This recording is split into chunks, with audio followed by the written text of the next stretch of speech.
देखिए, जिस तरह से दिल्ली में रोज़ाना सुबह दोपहर शाम किसी न किसी इलाके से सरेआम पिस्तौल लहराते हुए फायरिंग की घटनाएं आ रही हैं, वीडियो सामने आ रहे हैं, जिस तरह से व्यापारियों को खुलेआम वसूली की धमकी दी जा रही है। आज सुबह फिर एक सर्राफा व्यापारी से रंगदारी की खबर आई। तो ऐसा लग रहा है कि दिल्ली को भारतीय जनता पार्टी ने उस स्थिति में पहुंचा दिया है जिस स्थिति में कभी 90 के दशक में मुंबई में अंडरवर्ल्ड का राज हुआ करता था। आज दिल्ली में गैंगस्टर्स का खुला राज चल रहा है। कोई व्यापारी, कोई सामान्य आदमी सुरक्षित महसूस नहीं कर रहा। जिसको भी लगता है कि उसका थोड़ा सा ज्यादा व्यापार चल रहा है, अच्छा चल रहा है, उसको डर लगने लगता है कि बस अब किसी गैंगस्टर का फोन आएगा। इन गैंगस्टर्स को भारतीय जनता पार्टी क्यों इतना बढ़ावा दे रही है? दिल्ली पुलिस, जो कि इतनी शानदार पुलिस के रूप में जानी जाती है, भारतीय जनता पार्टी ने उसका कबाड़ा कर दिया है। भारतीय जनता पार्टी ने पूरी दिल्ली के लॉ एंड ऑर्डर का ऐसा बेड़ा गर्क कर दिया है कि देश की राजधानी है दिल्ली, लेकिन हर कोने में रोजाना फायरिंग हो रही है, रोजाना रंगदारी के वसूली के कांड आ रहे हैं सामने निकल के। ये हो क्या रहा है?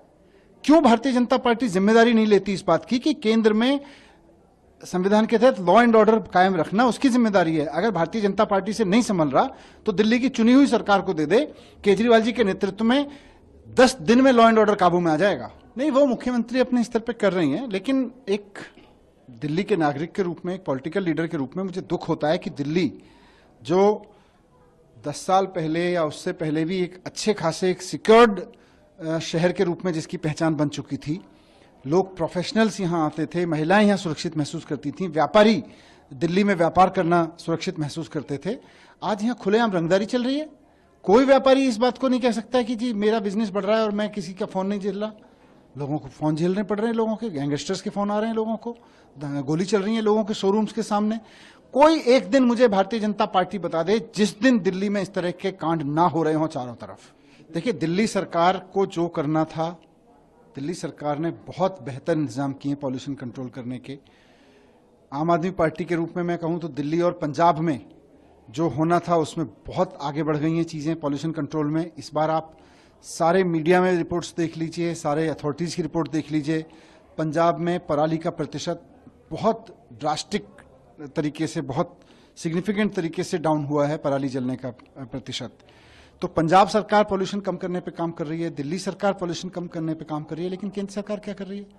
भारतीय जनता पार्टी केजरीवाल जी को दिन रात गाली देने के अलावा और कर क्या रही है? लॉ एंड ऑर्डर उनसे नहीं संभल रहा, व्यापारियों की रक्षा वो नहीं कर पा रही, पुलिस उनसे नहीं संभल रही। भारतीय जनता पार्टी केवल केजरीवाल जी को गाली देने में लग रही है। ना उनकी केंद्र सरकार पॉल्यूशन कंट्रोल करने में कुछ कर रही, ना उनकी हरियाणा सरकार, उत्तर प्रदेश सरकार कुछ कर रही। आप उत्तर प्रदेश का हाल देख लीजिए, यहाँ पे कौशाम्बी बस अड्डे का उनका हाल देख लीजिए। भारतीय जनता पार्टी जिम्मेदारी ले ना, पहले अपना कौशाम्बी का पॉल्यूशन ठीक करके फिर बोले कि दिल्ली सरकार ने इससे ज्यादा हमने ठीक कर दिया। हमने अगर 50% पॉल्यूशन कम किया है तो उत्तर प्रदेश और हरियाणा में वो 100% पॉल्यूशन कम करके फिर बोले कि हम आम आदमी पार्टी से जवाब मांगते हैं। अभी तो जनता उनसे जवाब मांग रही है।